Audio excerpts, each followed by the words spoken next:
Bismillahirrahmanirrahim. Assalamualaikum warahmatullahi wabarakatuh. Alhamdulillah, wassalatu wassalamu ala sayyidina wa maulana rasulillah wa ala alihi wa sahbihi wa mawalah wattaba'a hudah, amma ba'd. Jamaah salat maghrib Masjid Fajar Siddiq yang dimuliakan oleh Allah Subhanahu wa taala, begitupun jamaah yang menyaksikan live streaming di YouTube kami, semoga senantiasa dimuliakan oleh Allah Subhanahu wa taala. Alhamdulillah, segala puja dan puji syukur tak terhenti kita panjatkan kepada Allah Subhanahu wa taala yang senantiasa melimpahkan rahmat, kasih sayang, sehingga kita bisa berkumpul di majelis yang insya Allah dimuliakan dan disaksikan oleh para malaikat.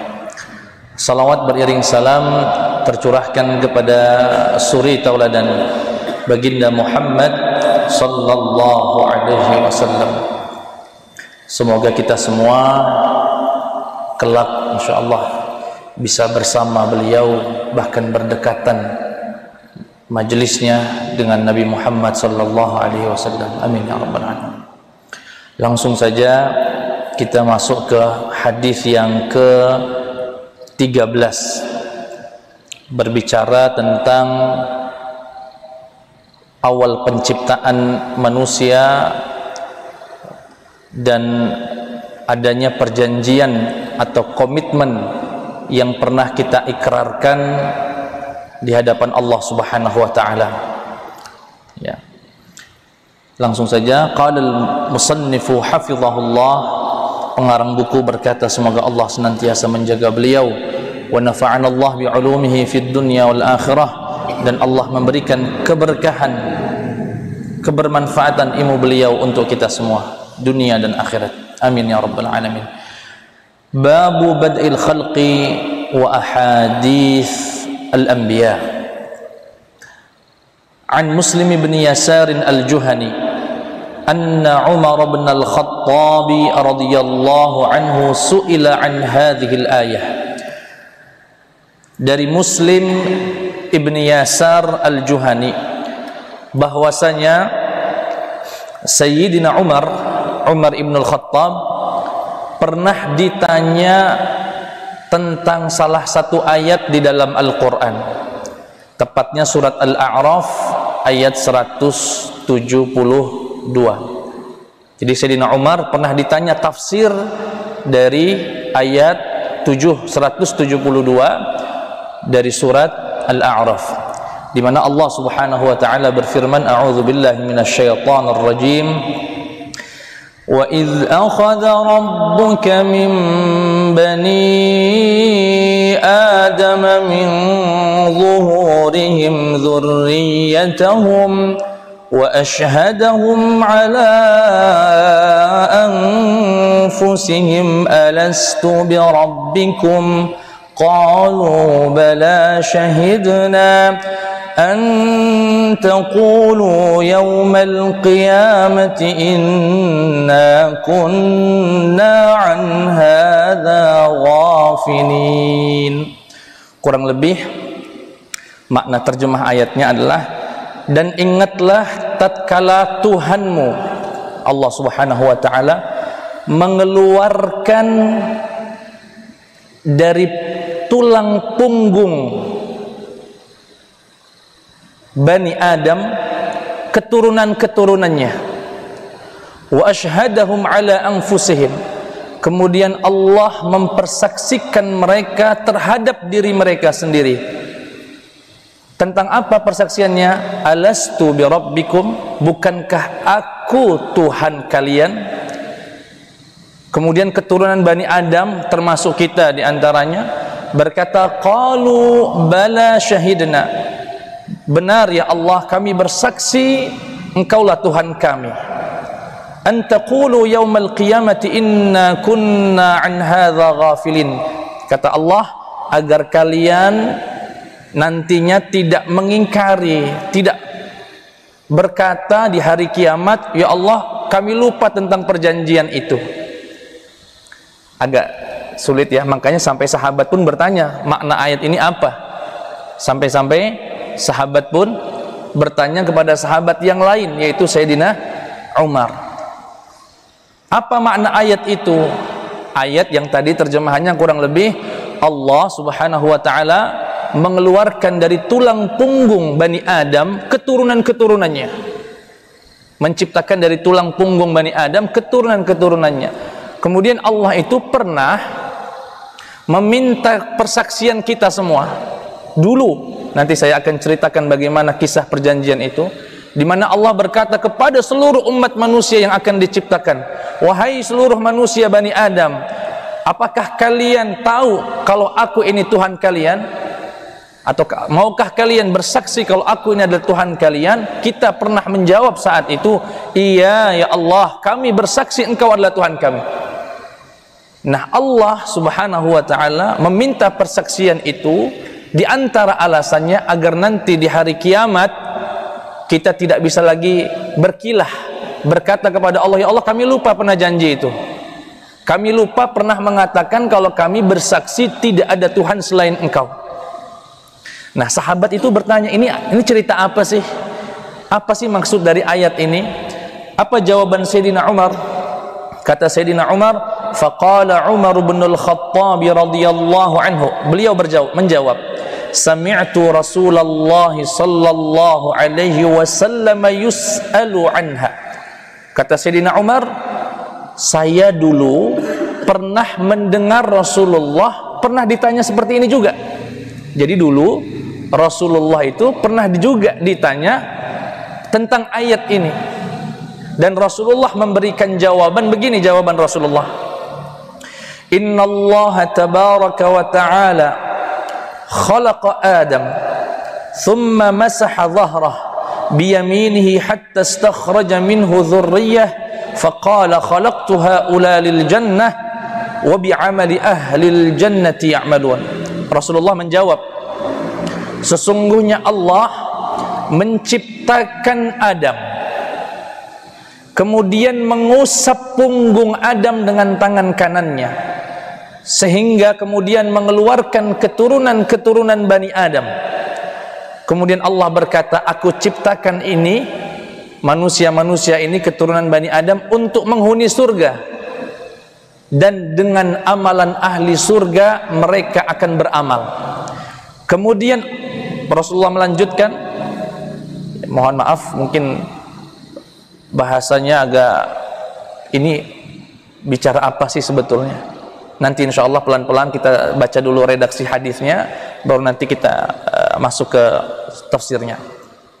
Kemudian Allah mengusap punggung Bani Adam dengan tangan kanannya dan mengeluarkan keturunan-keturunan Bani Adam. Faqal, kemudian Allah berkata, aku ciptakan mereka untuk menghuni surga, dan dengan amalan ahli surga mereka akan beramal.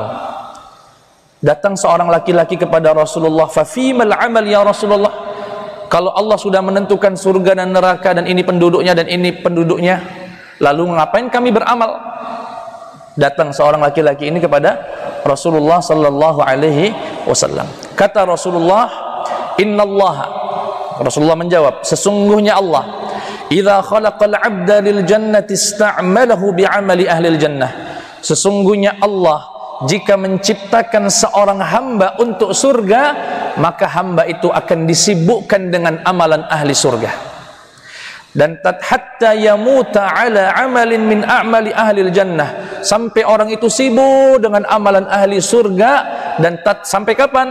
Sampai tatkala ia meninggal dalam kondisi mengamalkan amalan ahli surga. Dan Allah subhanahu wa ta'ala dengan itu kemudian memasukkan orang itu ke dalam surganya Allah subhanahu wa ta'ala. Wa idza khalaqal 'abda lin-nar, dan jika Allah menciptakan seorang hamba untuk neraka, ista'malahu bi'amali ahli nar, Allah sibukkan dia perbuatan dan amalan ahli neraka, hatta yamuta ala amalin min a'mali ahli nar, sampai ia kemudian sibuk dengan beramal amalan ahli neraka, dan dengan itulah Allah masukkan ia ke dalam neraka. Begitulah hadisnya, cukup panjang sekali, diriwayatkan oleh Imam Malik dalam Muwatta'nya dan beberapa kitab hadis lainnya.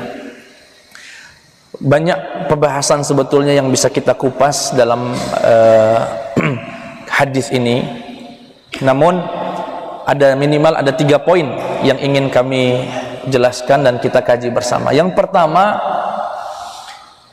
terkait tafsir. Ini kan datang seseorang namanya Muslim bin Yasar al-Juhani, datang ke Sayyidina Umar minta penafsiran ayat Al-A'raf ayat 172. Umar tidak menjawab dengan pikirannya. Umar menjawabnya dengan riwayat yang pernah dia dengar dari Rasulullah. Saya juga pernah dengar, kata Umar, Rasulullah ditanya tentang ayat ini, jawabannya begini. Dari hadis-hadis semacam ini, Pak, para ahli tafsir membagi tafsir itu ada 2 macam. Tafsir Al-Quran itu ada 2 jenisnya. Yang pertama namanya tafsir bil ma'thur. Yang kedua tafsir bil ra'yi. Apa itu tafsir bil ma'thur? Jadi kalau mau nafsirin ayat, cari hadis atau riwayat dari sahabat yang menafsirkan ayat itu. Artinya ahli tafsir yang mau menafsirkan Quran, dia nggak mikir apa ya kira-kira maknanya. Enggak, dia langsung cari ayatnya, cari hadisnya, cari riwayat dari sahabat, cari riwayat dari tabi'in, langsung ditaruh di buku karangannya.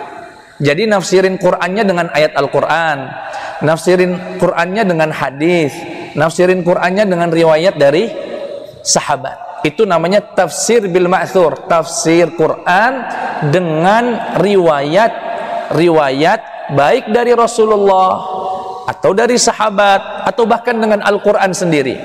Contoh tafsir Quran dengan Al-Quran, alladzina amanu wa lam yalbisu imanahum bidzulmin ulaika lahumul aman.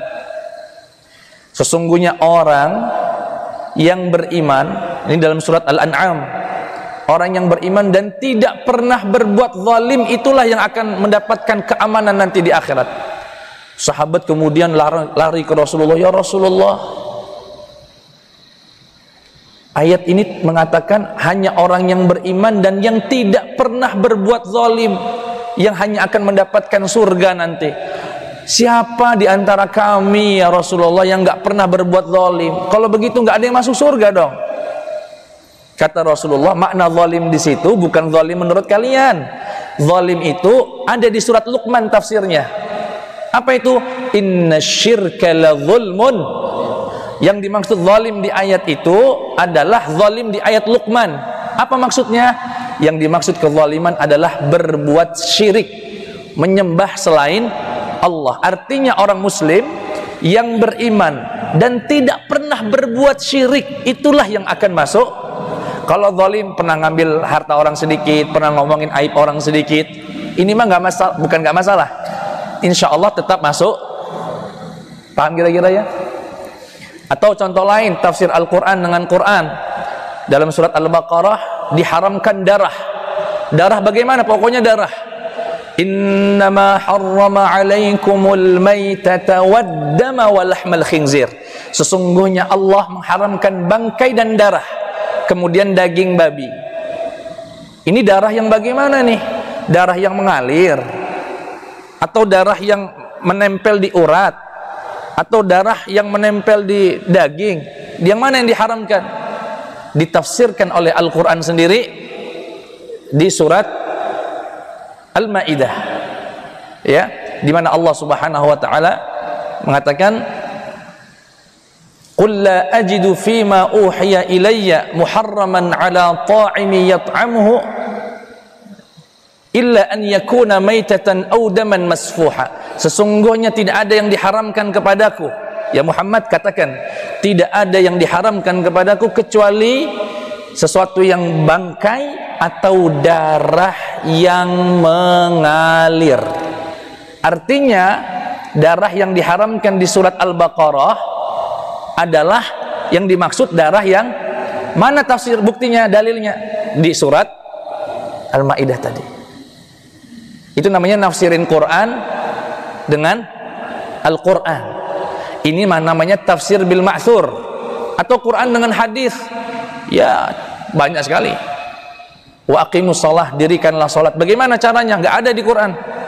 Di hadis 4 rakaat baca Al-Fatihah, ada rukuknya, ada sujudnya, zuhur, asar, maghrib, isya, ada kunut dan sebagainya. Penjelasan itu, tafsirannya ada di.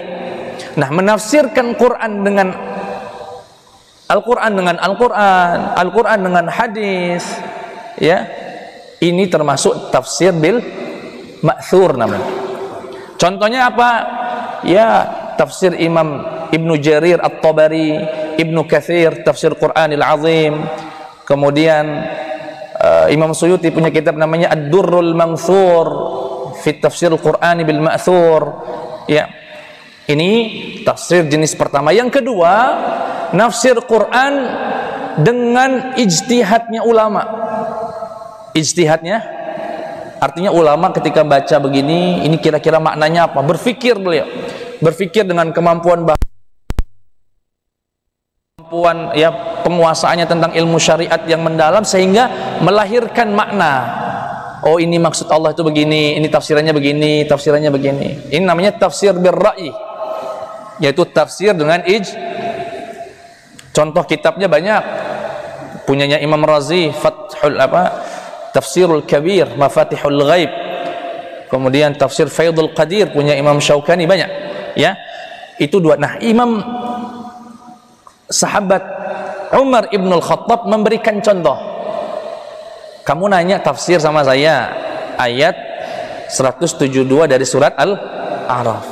Saya, karena ini berbicara tentang hal-hal gaib, itu nggak bisa saya mikir sendiri gaib itu gimana kejadiannya, bagaimana apa yang terjadi di masa lalu, nggak tahu saya. Tapi saya pernah dengar Rasulullah berkata begini, begini, dan ini tafsirannya. Ini namanya tafsir dengan bil ma'thur, ya, tafsir bil ma'thur. Dari sini, Pak, terjadi perselisihan di antara ulama. Rasulullah itu sudah nafsirin Quran sepenuhnya belum sih? Rasulullah itu sudah nafsirin Quran belum? Dari Al-Fatihah sampai An-Nas itu sudah ada belum tafsir peninggalan Rasulullah itu? Jawabannya khilaf di antara ulama. Ada yang mengatakan iya sudah, ada yang mengatakan belum. Tapi kurang lebih garis besarnya begini. Rasulullah sudah pasti dan pasti sudah menafsirkan seluruh ayat yang dibutuhkan umat untuk diamalkan. Tentang perintah sholat, bagaimana cara sholat, pasti sudah ada tafsirannya dari Rasulullah.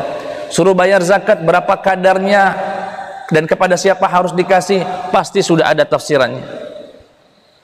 Nah, yang jadi masalah itu Rasulullah belum menafsirkan kata per kata. Oh, kata ini maknanya ini, kata ini maknanya ini, kata ini maknanya ini. Seperti tafsir Jalalain itu kan maknai per kata, per kalimat. Enggak, tidak ada peninggalan Rasulullah menafsirkan per ayat, enggak ada. Per kata tidak ada. Tidak ada. Kenapa? Karena saat itu sahabat memahami bahasa Arab, jadi nggak butuh ditafsirkan, sudah paham sendiri. Kecuali hal-hal yang bersifat gaib perlu penjelasan dari Rasulullah Sallallahu Alaihi Wasallam. Ya. Nah, hikmahnya apa? Apa hikmah kenapa Rasulullah kok nggak nafsirin aja sih semua Ustaz?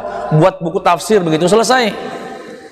Agar membuka pintu-pintu ijtihad buat umat setelahnya. Kalau Rasulullah sudah matok makna ayat dari awal, ya sudah, nggak ada jurusan tafsir, nggak ada buku-buku tafsir Ibnu Katsir, Tabari, Qurtubi, Syaukani, Imam Al-Baghawi, nggak ada lagi, nggak manfaat. Kenapa? Sudah ada tafsirnya Rasul. Sengaja Rasulullah tidak, karena Rasulullah ingin umatnya berpikir, ingin umatnya memperluas makna tafsir firman Allah Subhanahu wa Ta'ala. Akan tetapi secara umum Rasulullah telah menafsirkan Al-Quran, ya, dengan sejelas-jelasnya, baik dengan kata-katanya ataupun dengan perbuatannya. Sampai-sampai kemudian Sayyidah Aisyah pernah ditanya, bagaimana dulu akhlaknya Rasulullah? Kata Sayyidah Aisyah, khuluquhul Quran. Akhlaknya Rasulullah adalah Al-Quran, sehingga Rasulullah dikatakan Qur'anun yamshi bainan nas. Beliau adalah Al-Quran yang berjalan di tengah manusia, karena semua tindak tanduk beliau adalah tafsir sebetulnya dari Al-Quran Al-Karim. Ya, ini yang pertama yang ingin kami sampaikan. Yang kedua, nah ini mungkin sebagian dari kita pernah mendengarnya ataupun belum, akan mengisahkan sesuatu kejadian yang telah terjadi di masa lampau. Bapak Ibu yang dimuliakan Allah, sesuatu yang tidak hadir hari ini itu disebut dengan gaib, baik itu masa lalu atau masa akan disebut gaib. Gaib itu maksudnya tidak ada hari ini, itu disebut dengan gaib. Nah, untuk mengetahui yang masa lalu, sesuatu yang terjadi di masa lampau, ada yang diantaranya bisa dengan ilmu arkeologi, dilihat peninggalan-peninggalan, diteliti, oh ini bisa. Tapi ada peninggalan masa lalu, kejadian yang terjadi di masa lalu yang tidak mungkin bisa kita dapati informasinya kecuali dari wahyu Allah Subhanahu wa ta'ala. Artinya harus ada keterangan dari Al-Quran atau hadis. Apa itu yang akan kita ceritakan? Jadi Bapak Ibu yang dimuliakan Allah Subhanahu wa ta'ala, ya, ada sebuah riwayat dari sahabat Ubay bin Ka'ab, dikatakan jama'ahumullahu ta'ala faja'alahum arwahan thumma sawwarahum fastantaqahum fatakallamu thumma akhadha 'alaihimul ahda wal mitsaq wa ashhadahum 'ala anfusihim alastu birabbikum qala Allah fa inni ushhidu 'alaikumus samawati as-sab' wal aradin as-sab' wa ushhidu 'alaikum abakum Adam alaihi salam. Jadi dulu Pak, ini kisah terjadi entah berapa juta tahun yang lalu, sebelum penciptaan kita. Jadi tatkala Allah Subhanahu wa ta'ala ingin meminta kepada kita dulu Pak, jadi kita ini dulu pernah hidup, kita ini dulu semua pernah hidup. Allah kumpulkan seluruh manusia yang ingin diciptakannya, dan ini kita nggak tahu, nggak ingat ya. Tapi ini dalilnya, kita ini pernah dikumpulkan oleh Allah semuanya,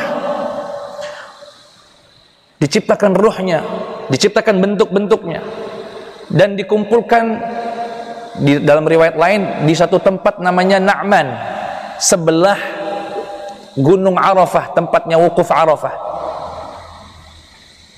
Bagaimana rupanya? Disebutkan kadzarri. Dzarri itu anakan semut.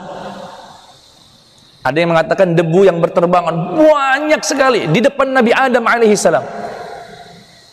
Kemudian Allah berkata kepada kita semua saat itu, Pak, hei manusia, alastu bi rabbikum, bukankah aku ini Tuhan kalian? Qalu bala syahidna, ya Allah, na'am, kami bersaksi tidak ada Tuhan selain engkau, engkaulah Tuhan. Artinya kita ini Pak, sebetulnya pernah memberikan kesaksian akan ketuhanan Allah. Semua manusia yang diciptakan sejak Nabi Adam sampai hari kiamat pernah dikumpulkan di suatu tempat, dimintakan persaksiannya, dan Allah meminta Nabi Adam dan 7 langit dan 7 bumi untuk menjadi saksi akan persaksian kita.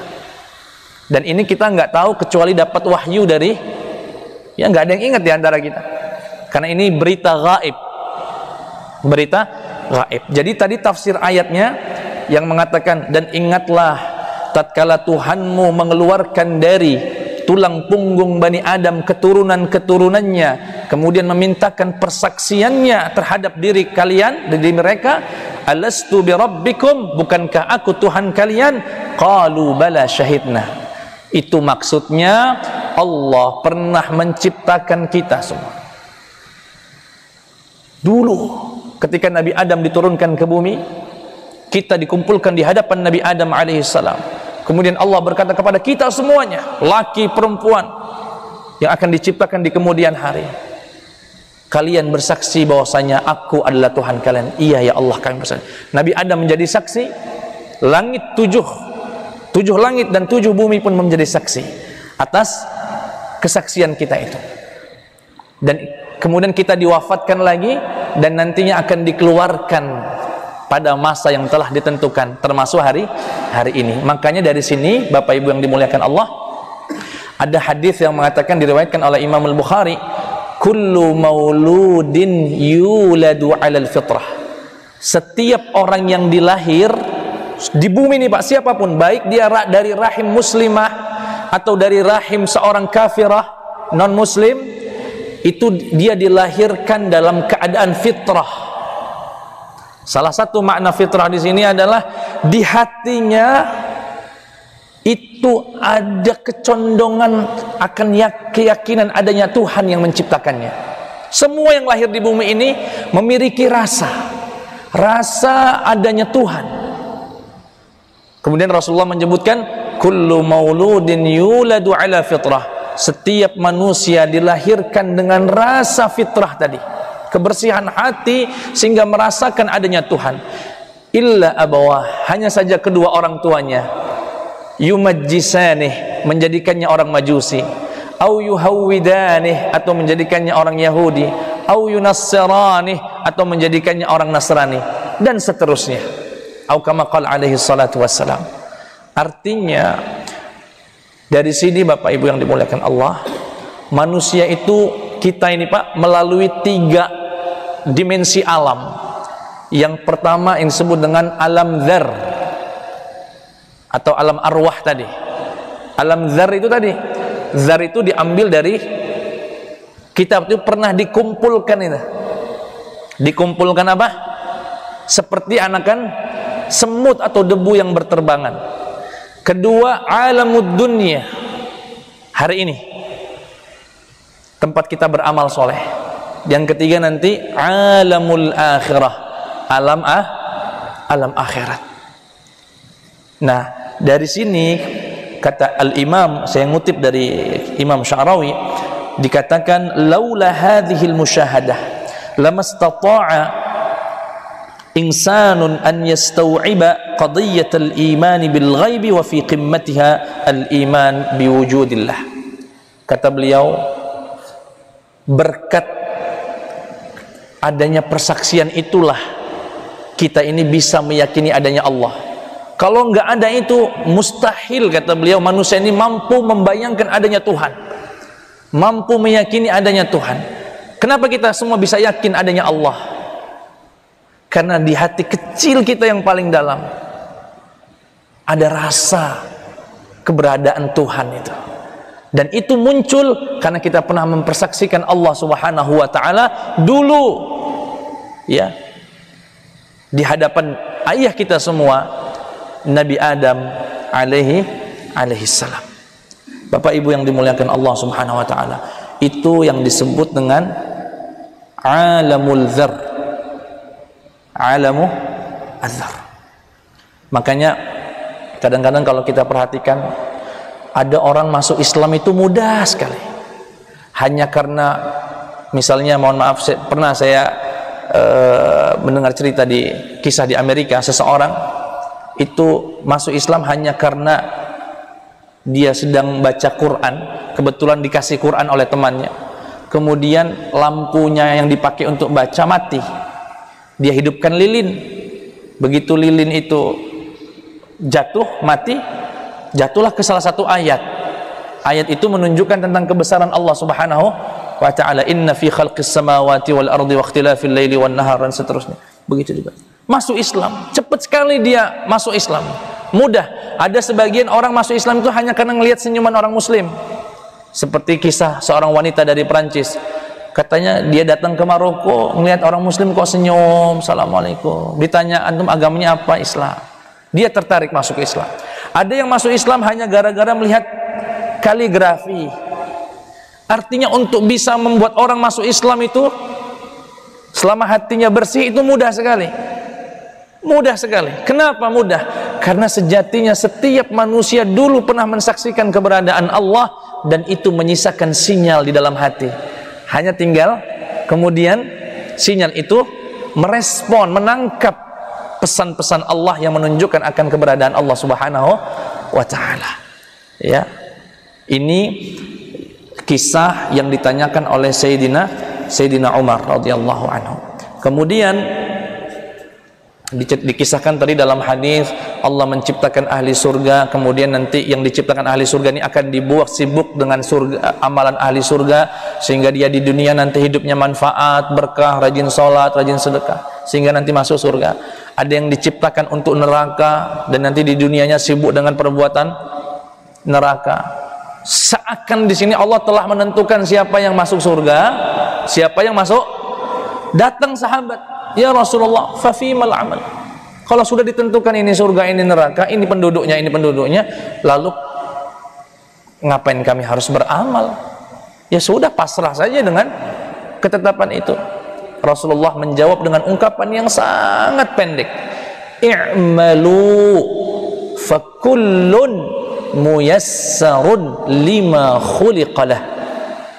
Kata Rasulullah, sudah, gak usah sibuk mikirin takdir antum itu bagaimana. Beramallah, karena sesungguhnya setiap dari kita akan dipermudah untuk mengamalkan takdir yang telah ditentukannya. Saya ulangi lagi, kata Rasulullah, udahlah beramal saja, karena sesungguhnya setiap dari kita akan dipermudah untuk mengamalkan apa yang telah ditakdirkan untuknya. Kalau kita ditakdirkan untuk surga, insya Allah akan dipermudah untuk mengamalkan amalan ahli. Sudah. Makanya di sini ya saya tutup dengan atau sebelum saya tutup ada rahasia kenapa kemudian Allah tidak. Kalau begitu kenapa Allah nggak ngasih tahu saja dari awal? Fulan surga, fulan neraka, sudah. Saya begitu lahir misalnya bawa KTP penduduk surga misalnya, kan sudah.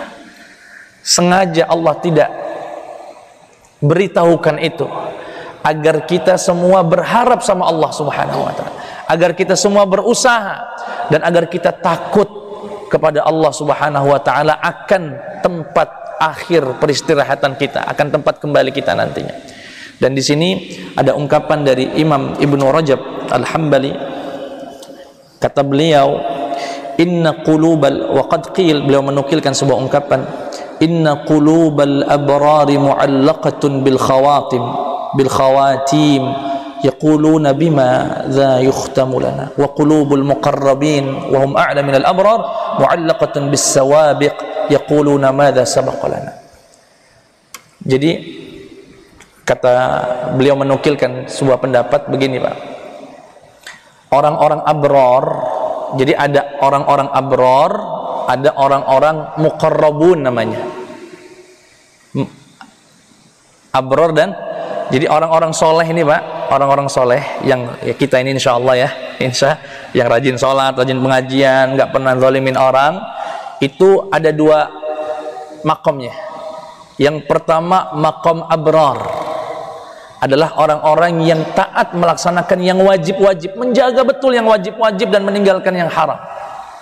Lebih tinggi dari mereka namanya muqarrabun, tidak sekedar menjaga yang wajib dan yang haram, ya, meninggalkan yang haram, tapi sampai yang sunnah dia amalkan, yang makruh dia tinggalkan. Ini namanya muqar. Kata pendapat yang dinukilkan Ibnu Rajab ini, orang-orang abror, abror itu kalau diterjemahkan bahasa Indonesianya orang-orang baik, itu selalu berpikir begini, ya Allah, nanti saya ini husnul khotimah apa enggak ya? Dia selalu berpikir tentang akhir hidupnya, akan husnul khotimah atau akan su'ul. Kalau orang muqarrabun, orang yang sudah tingkatannya lebih tinggi, dia berpikir, ya Allah, apa yang sudah dicatatkan olehmu dulu dalam lauhil mahfuz. Jadi kalau abror berpikir ke depannya bagaimana, kalau muqarrabun takut betul Allah sudah catat apa dia di awal sana, di dalam takdirnya, ya. Sehingga dari sini para sahabat, ulama-ulama salafus saleh itu seringkali menangis. Ada yang menangis, ya Allah, nanti saya ini su'ul khatimah apa husnul khatimah. Yang satu, ya Allah, engkau catat aku ini sebagai ahli surga atau ahli neraka. Tapi tadi pesan Rasulullah, i'malu fa kullun muyassarun lima khuliqalah.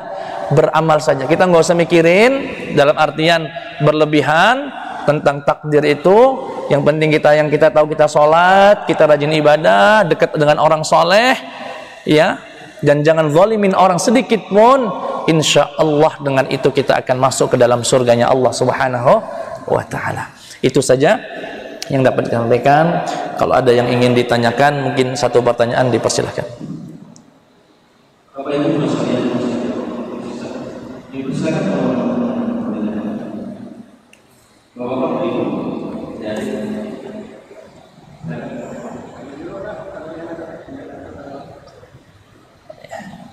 ayo silakan.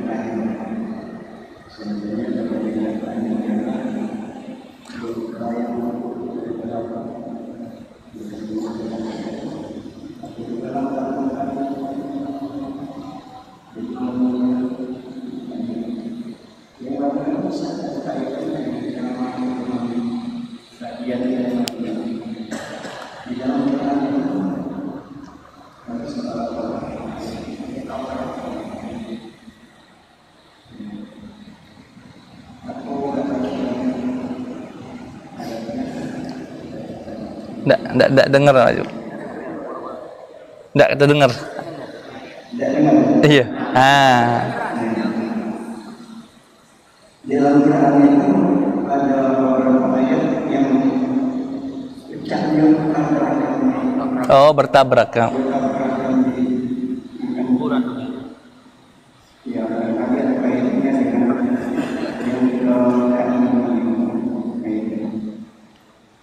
yang pertama artinya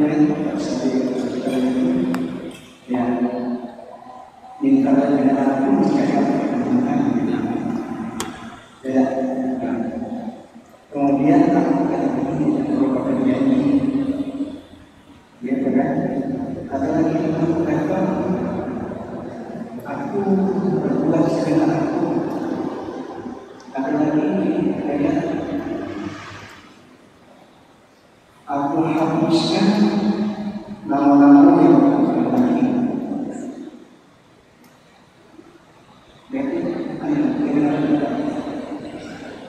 Gak diulang. Hapuskan nama-nama yang lagi dan aku ganti dengan nama-nama yang lagi. Karena kita mengulang. Jadi ayat yang tadi ini Ya.